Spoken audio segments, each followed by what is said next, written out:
Assalamualaikum warahmatullahi wabarakatuh.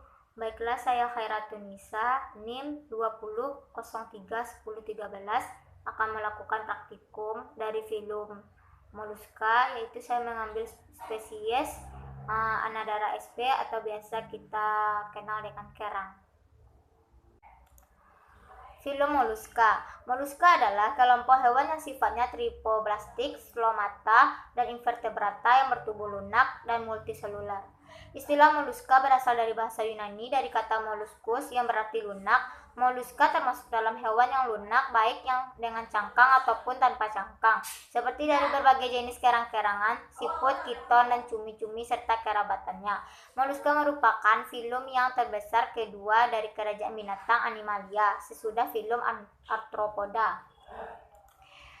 Kriteria habitat ditemukan Anadara sp atau kerang.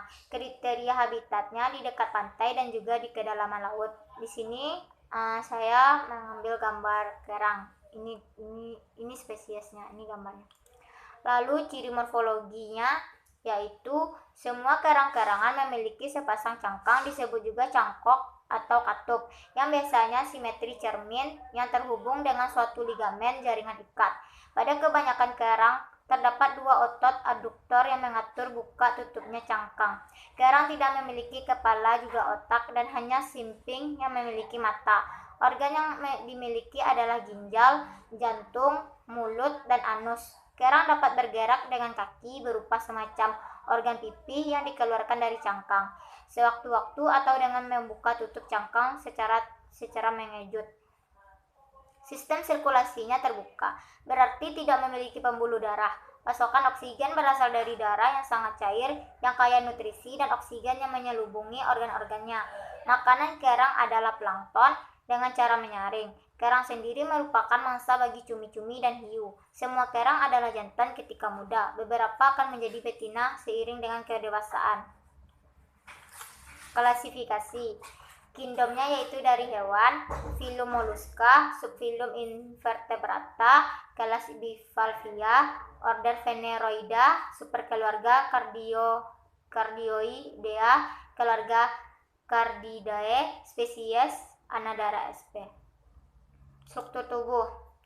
Struktur tubuhnya yaitu terbagi dari cangkang. Cangkang adalah rangka luar pada kerang. Cangkang ini dibentuk oleh sel-sel cangkang, epitel mental yang mengeluarkan sekreta. Cangkang terdiri dari 3 lapisan, dari luar ke dalam adalah periostracum yang berwarna hitam, terbuat dari bahan tanduk yang disebut cocciolin. Yang kedua, prismatik, yang tersusun dari kristal-kristal kalsium karbonat zat kapur yang berbentuk prisma. Yang ketiga, lapisan nacreas atau mutiara, juga terdiri dari kristal-kristal kalsium karbonat zat kapur yang berbentuk prisma tetapi susunannya lebih rapat. Yang keempat, engsel cangkang, dibentuk oleh jaringan ikat yang disebut ligamentum. Kedua cangkang dapat membuka dan menutup karena adanya dua otot adduktor. Satu terletak di bagian anterior dan satunya lagi terdapat di bagian posterior. Dan adapun peranannya yaitu menjadi sumber makanan yang mengandung protein tinggi, misalnya tiram. Selain itu juga sangat bermanfaat untuk dijadikan sebagai bahan perhiasan yang bernilai ekonomis. Kerang memiliki manfaat selain untuk perhiasan, juga dapat digunakan sebagai bahan dasar kosmetik. Beberapa manfaat kerang yaitu dagingnya dapat dikonsumsi sebagai sumber protein. Cangkangnya dimanfaatkan sebagai perhiasan, bahan kerajinan tangan, dan penghasil mutiara. Serta pemanfaatan modern juga menjadikan kerang-kerangan sebagai biofilter terhadap polutan. Oke, sekian dari praktikum saya. Apabila ada kesalahan, baik itu dari kata atau pengucapan, mohon dimaafkan. Jadi dengan melakukan praktikum ini, kita lebih mengetahui tentang Anadara sp, yaitu ciri morfologinya, peranannya terhadap manusia, dan klasifikasinya, lalu struktur tubuhnya. Sekian dari saya. Assalamualaikum warahmatullahi wabarakatuh. Assalamualaikum warahmatullahi wabarakatuh. Baiklah, saya akan mempraktikumkan film Annelida, yaitu saya mengambil spesies lumricina. Film Annelida. Kata Annelida berasal dari bahasa Latin annulus, cincin kecil, dan oidus, bentuk. Annelida dapat diartikan sebagai cacing yang tubuhnya bersegmen-segmen menyerupai cincin atau gelang, sehingga disebut cacing gelang. Cacing ini merupakan kelompok hewan yang sudah mempunyai rongga tubuh coelom yang sebenarnya alat pencernaan makanan telah berkembang dengan sempurna. Kriteria habitat ditemukan. Di sini saya mengambil gambar yaitu cacing tanah. Habitat cacing tanah dapat ditemukan pada tanah kering, masam sampai alkali basah yang memiliki kecukupan air. Jenis-jenis cacing tanah asli natif biasanya hidup pada tanah bertekstur halus, umumnya liat berdebu atau lempung berdebu, dan jarang ditemukan pada tanah berpasir. Umumnya cacing hidup pada pH 4,5 sampai 6,5. Tetapi bila kandungan bahan organik tanah tinggi, cacing mampu berkembang pada pH 3 pada musim kemarau. Cacing tanah biasanya bermigrasi ke tanah-tanah basah seperti daerah sumber air dan tanah di bawah pohon pisang.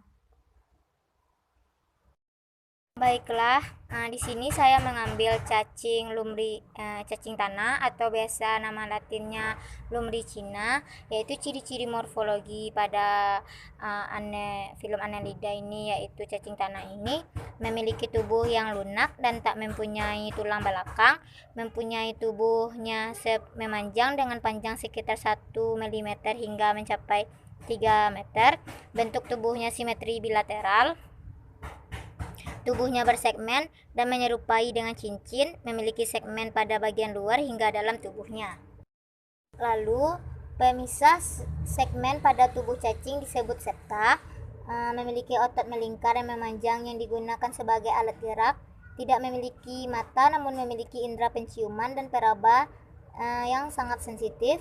Sebagian besar tubuhnya dipenuhi dengan lendir agar mudah bergerak, tidak punya hidung karena bernapas dengan kulitnya. Pada tubuh cacing terdapat rambut yang membantunya dapat melekat kuat pada permukaan sekitarnya dan disebut dengan seta. Adapun klasifikasi cacing tanah. Cacing tanah adalah hewan dari film Annelida, kelas Oligochaeta. Berikut nama ilmiah: Kingdom Animalia, film Annelida, kelas Clitellata, subkelas Oligochaeta, ordo Haplotacida, famili Lumbricidae, genus Lumbricus, spesies Lumbricina.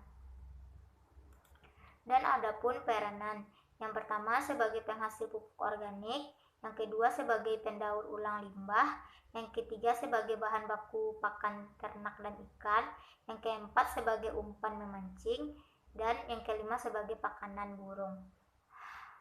Baiklah, sekian dari praktikum saya. Apabila ada kesalahan mohon dimaafkan. Assalamualaikum warahmatullahi wabarakatuh.